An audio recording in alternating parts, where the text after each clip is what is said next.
നമസ്കാരം.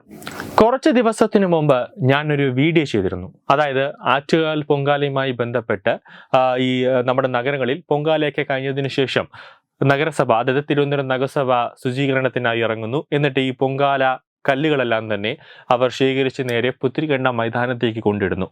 ഇത് 2023 കൂടിയാണ് ഈ ഒരു പദ്ധതിക്ക് മേയർ ആര്യ രാജേന്ദ്രൻ രൂപീകരിക്കുന്നത്. അതായത് ലൈഫ് മിഷൻ പദ്ധതിയുമായി ബന്ധപ്പെട്ട് ആറ്റുകാൽ പൊങ്കാലയ്ക്ക് ഉപയോഗിക്കുന്ന ചുടുകട്ടകളെല്ലാം തന്നെ ഭവനമില്ലാത്തവർക്ക്, അതായത് വീടില്ലാത്തവർക്ക് വീട് വെച്ചു കൊടുക്കും. അത് സർക്കാരിന്റെ ലൈഫ് മിഷൻ പദ്ധതിയിലൂടെയാണ് എന്നാണ് അന്ന് ആര്യ രാജേന്ദ്രൻ പറഞ്ഞത്.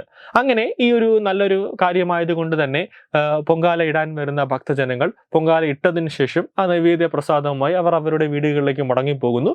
ഈ ചുടുകട്ടകൾ റോഡിൽ തന്നെ ഉപേക്ഷിച്ചതിന് ശേഷം പോകുന്നു.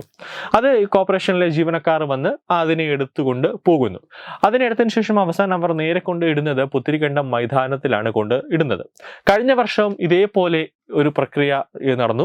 പൊങ്കാല കഴിയുന്നു, ചുടുകട്ടകൾ കോർപ്പറേഷനിലെ ജീവനക്കാര് എടുത്തു കൊണ്ടുപോകുന്നു.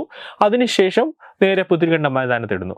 അവിടുന്ന് കുറച്ച് ചുടുകട്ടകൾ നേരെ പോയത് ജഗതിയിലെ ചവറ് ഫാക്ടറിയിലേക്ക്, അതായത് ജഗതിയിൽ ഈ ചവറൊക്കെ കൂട്ടിയിടുന്ന, കോർപ്പറേഷന്റെ ഈ ചവറെല്ലാം തന്നെ കൂട്ടിയിടുന്ന ഒരു കേന്ദ്രമുണ്ട്. അവിടത്തേക്കാണ്, ആ മൈതാനത്തിലേക്കാണ് ബാക്കി ചുടുകട്ടകളെല്ലാം തന്നെ പോയത്. ഞാൻ പറഞ്ഞു വരുന്നത്, ഞാൻ 2-3 ദിവസത്തിന് മുമ്പേ ചെയ്ത വീഡിയോ, ആ വീഡിയോയിൽ ഒരു ഇമ്പാക്റ്റ് ഉണ്ടായിരിക്കുന്നു എന്നതാണ് ഇപ്പോൾ വരുന്ന ഒരു വാർത്ത. അതായത് ഇപ്പോൾ തന്നെ ഞാൻ ചെയ്ത ഒരു വീഡിയോയ്ക്ക് ഒരു ലക്ഷ്യം കണ്ടിരിക്കുന്നു എന്നതാണ് വസ്തുത. അതായത് പുത്തിരിക്കണ്ട മൈതാനത്ത് തിരുവനന്തപുരം നഗരസഭ ഈ ചുടുകട്ടകളെല്ലാം തന്നെ, പൊങ്കാല കഴിഞ്ഞതിന്റെ ചുടുകട്ടെല്ലാം തന്നെ കൂട്ടിയിടുന്നു എന്നൊരു വീഡിയോ ചെയ്തിരുന്നു. ആ വീഡിയോ ഇന്ന് തിരുവനന്തപുരം നഗരസഭയുടെ കോർപ്പറേഷൻ വിഭാഗം ലോറികളിലായി വന്ന് ആ ചുടുകട്ടുകളെല്ലാം തന്നെ അവിടെ നിന്ന് പറക്കിക്കൊണ്ടു പോകുന്നു, അവിടെ നിന്ന് മാറ്റുന്നു എന്ന ദൃശ്യങ്ങളാണ് നമ്മൾ ഇന്ന് പുറത്തേക്ക് വിടുന്നത്.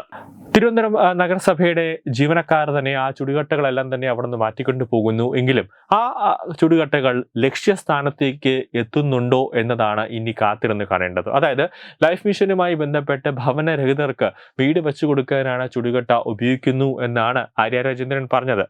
കാരണം ആ ചുടുകട്ടകൾ ഇനി നല്ലൊരു ദൗത്യത്തിലേക്കാണോ പോകുന്നത്, അതോ ഇനി നഗരസഭ ഈ ചുടുകട്ടകളെല്ലാം തന്നെ മറച്ചു വിൽക്കുമോ എന്നത് നമുക്കിനി കാത്തിരുന്ന് കാണേണ്ട ഒരു കാര്യമാണ്. കാരണം ഈ വർഷം നടന്ന ആറ്റുകാൽ പൊങ്കാലയ്ക്ക് ഒരു ലോഡ്, 1-2 ലോഡ് ചുടുകട്ടകൾ ആരോഗ്യ വകുപ്പിലെ ജീവനക്കാരൻ തന്നെ മോഷ്ടിച്ചു കൊണ്ട് പോകുന്ന ഒരു അവസ്ഥയിലേക്ക് കാര്യങ്ങളെത്തി.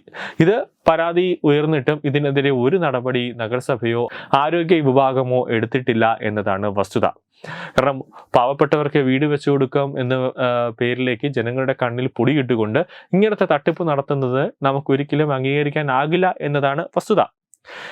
അതിൽ ആ വീഡിയോയിൽ ഞാൻ ഏറ്റവും രണ്ടാമതായി പറഞ്ഞിരുന്ന ഒരു പ്രധാനപ്പെട്ട കാര്യമുണ്ടായിരുന്നു. തിരുവനന്തപുരം നഗരത്തിലെ ജനങ്ങൾക്ക് അവിടെ ഈ മൂത്രം ഒഴിക്കുന്നതിനുള്ള സംവിധാനങ്ങൾ, അതായത് ഈ ടോയ്ലറ്റുകളോ ബയോ ടോയ്ലറ്റുകളോ ഫെസിലിറ്റീസ് ഒന്നും തന്നെ അവിടെ ഇല്ല. ആകെ ഉള്ളത് അവിടെ തുരുമ്പടിച്ച് പുത്തിരിക്കണ്ട മൈതാനത്ത് ഒരു മൂലയിൽ തന്നെ കൂട്ടിയിട്ടിരിക്കുകയാണ്.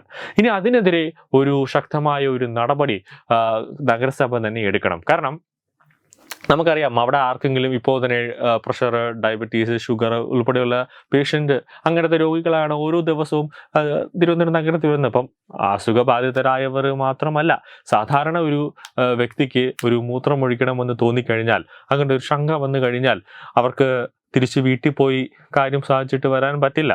അപ്പോൾ നഗരത്തിലെ ഒരു ബയോ ടോയ്ലറ്റ് ഫെസിലിറ്റി, വിദേശ രാജ്യങ്ങളിലെ പോലെ ഓരോരോ പോയിന്റിലും ഒരു ഈ ടോയ്ലറ്റ് ഫെസിലിറ്റീസ് ഉള്ളത് നല്ലതാണ്. പക്ഷേ ആകെപ്പാടെ ഉള്ളത് തമ്പാനൂരാണ്. തമ്പാനൂർ നമ്മൾ പെയ്ഡാണ്, പൈസ കൊടുത്ത് തന്നെ അവിടെ കയറണം.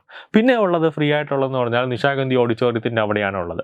പണ്ട് കിഴക്കേക്കോട്ടയിൽ ഉണ്ടായിരുന്നു, പക്ഷേ അവിടെ കയറുന്നവൻ പിന്നെ ഒരിക്കലും ഒരിടത്തും മൂത്രമൊഴിക്കാൻ കയറില്ല എന്ന് ജനങ്ങൾ തന്നെ പറയാറുണ്ട്. കാരണം അത്രയേറെ വൃത്തിഹീനമായ ഒരു അന്തരീക്ഷത്തിലാണ് ഇരിക്കുന്നത്. കിഴക്കേക്കോട്ട ബസ് സ്റ്റാൻഡിൽ വലിയ രീതിയിലൊരു സ്ഥലം ഉണ്ട്. അപ്പോൾ ഈ ഒരു ടോയ്ലറ്റ് ഫെസിലിറ്റി സജ്ജീകരിക്കാൻ ഏക്കർ കണക്കിനോ അല്ലെങ്കിൽ സെന്റുകളോ ഒന്നും തന്നെ വേണ്ട. ചെറിയൊരു വിസ്തൃതിയിൽ ചെറിയ ചെറിയൊരു സ്ഥലം, കുറച്ച് സ്ഥലത്ത് തന്നെ ഒരു 2-3 ടോയ്ലറ്റുകൾ ലേഡീസിനും അതുപോലെ തന്നെ ജെൻസിനും സെപ്പറേറ്റ് ആയിട്ട് രീതിയിലുള്ള ടോയ്ലറ്റുകൾ പണിയാവുന്നതേ ഉള്ളൂ. കാരണം അത്രയ്ക്കുള്ള ഫണ്ടും നമ്മുടെ തിരുവനന്തപുരം നഗരസഭയ്ക്ക് ഉണ്ട് എന്നത് ഒരു യാഥാർത്ഥ്യമാണ്. പക്ഷേ ഇവർ ഇതൊന്നും അടിസ്ഥാന കാര്യങ്ങളൊന്നും തന്നെ ചെയ്യാതെ ജനങ്ങളുടെ കണ്ണിൽ മേയർ അമ്മ പൊടിയിട്ട് നടക്കുന്നു എന്നതാണ് യാഥാർത്ഥ്യം. എന്നിട്ട് നമ്മൾ തന്നെ തിരുവനന്തപുരം നഗരസഭ തന്നെ പൈസ കൊടുത്ത് കേരളത്തിലേക്ക് ഓരോ അവാർഡുകളും വാങ്ങിച്ചു കൂട്ടുമ്പോൾ അത് വലിയ രീതിയിൽ ഒരു കോമാളിയായിട്ട് തന്നെയാണ് നമുക്ക് തോന്നുന്നത്. അതുകൊണ്ട് തന്നെ തത്വമയി ന്യൂസിന്റെ ഫസ്റ്റ് ന്യൂസ് തന്നെ ഒരു ഫലം കണ്ടിരിക്കുന്നു. അതായത് ഈ ആറ്റുകാൽ പൊങ്കാലയുമായി ബന്ധപ്പെട്ട് ശേഖരിച്ച കല്ലുകൾ എല്ലാം തന്നെ കോർപ്പറേഷൻ തിരുവനന്തപുരം നഗരസഭ മേയർ ആര്യ രാജേന്ദ്രൻ ഒരു വ്യക്തമായ ഒരു ലക്ഷ്യത്തിലേക്ക് എത്തിക്കാതെ കൂട്ടിയിടുന്ന ഒരു അവസ്ഥയിലേക്ക് എത്തുന്നു. കഴിഞ്ഞ വർഷം തന്നെ ഒരുപാട് ചുടുകട്ടകൾ കൂട്ടിയിടുന്നു, പിന്നെ അത് നേരെ ലക്ഷ്യസ്ഥാനത്തേക്ക്, അതായത് എത്തേണ്ട ആരാണോ അവരുടെ കയ്യിലേക്ക് എത്താതെ പോകുന്നു. അത് വലിയൊരു നെഗറ്റീവ് കാര്യമാണ്. അപ്പോൾ അതിനെതിരെ ഒരു വാർത്ത ചെയ്തു. അത് വലിയ രീതിയിൽ ജനങ്ങൾക്ക് നഗരസഭ അതിനെതിരെ ഒരു ആക്ഷൻ എടുത്തിരിക്കുന്നു. അതായത് അവർ പുതിരിക്കണ്ട മൈതാനത്ത് ആ കല്ലുകൾ തന്നെ അവർ നീക്കം ചെയ്തിട്ടുണ്ട്. ഈ ആ കല്ല് എവിടെയാണ് പോകുന്നത് എന്നതാണ് ഇനി നമുക്ക് കാത്തിരുന്ന് കാണേണ്ടത്. News desk Tatwamayi news.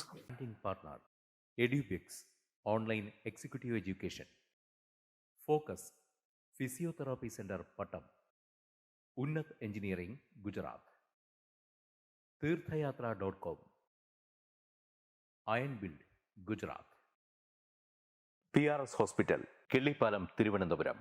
5 തലമുറകളായി നിങ്ങൾക്കൊപ്പം. തുമ്പമൺ ശ്രീ വടക്കുംനാഥൻ ക്ഷേത്രം, അമ്പലക്കടവ്, പത്തനംതിട്ട. ശ്രീമദ് സ്കന്ദപുരാണ മഹാസത്രം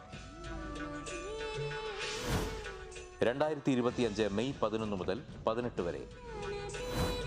ബ്രഹ്മശ്രീ മുംബൈ ചന്ദ്രശേഖര ശർമ്മയുടെ മുഖ്യ കാർമ്മികത്വത്തിൽ മഹാഗണപതി ഹോമം, സ്കന്ദപുരാണ പാരായണം, മഹത് പ്രഭാഷണങ്ങൾ, പൂജഹോമാദികൾ, കലാസാംസ്കാരിക പരിപാടികൾ. സത്രയജ്ഞ കർമ്മങ്ങളിലേക്ക് എല്ലാ ഭക്തജനങ്ങളുടെയും സാന്നിധ്യവും സഹകരണവും സാദരം അഭ്യർത്ഥിക്കുന്നു. മഹാസത്രവേദിയിൽ മെയ് 18 പഴനി അരുൾമിക ദണ്ഡായുധപാണി സ്വാമി ദേവസ്ഥാന അർച്ചക സ്ഥാനികർ ശ്രീസെൽവ സുബ്രഹ്മണ്യ ശിവശാരിയാരുടെ മുഖ്യ കാർമ്മികത്വത്തിൽ നടക്കുന്ന അതിശ്രേഷ്ഠവും സർവൈശ്വര്യദായകവുമായ സ്കന്ദഹോമം. സ്കന്ദമഹാപുരാണ സത്രത്തിന്റെ ആദിമധ്യാന്തമുള്ള സമ്പൂർണ്ണ തത്സമയ കാഴ്ച തത്വമയി നെറ്റ്വർക്കിൽ.